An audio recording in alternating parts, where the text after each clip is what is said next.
সবাই জড়িত আছে, প্রশাসনের ভিতরকার শক্তি জড়িত আছে। আমাদের আজাদির চোখের উপরে চোখ রাখতে পারবে না। এটাই হচ্ছে আমাদের আহ্বান এবং দোয়া।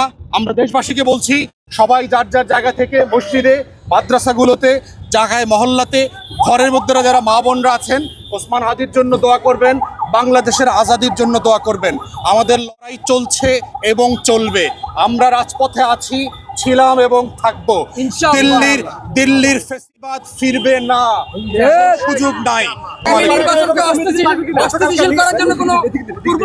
এটা তো বটেই, এটা তো অবশ্যই এই চেষ্টা আছে, তবে আমরা মনে করছি এই চেষ্টা সফল হবে না। বাংলাদেশে গণঅভ্যুত্থানের পক্ষে শক্তির উপরে হামলা হয়েছে, আপনারা দেখেছেন। গত সপ্তাহে আমার উপরে হামলা করবার চেষ্টা করা হয়েছে। এর প্রত্যেকটার সাথে একটা যোগসূত্র আছে এবং এই যোগসূত্রের সাথে পতিত আওয়ামী লীগ, দিল্লির ফ্যাসিবাদ এবং নব্য ফ্যাসিবাদ হয়ে ওঠার চেষ্টা যারা করছেন, সবাই জড়িত আছে, প্রশাসনের ভিতরকার শক্তি জড়িত আছে।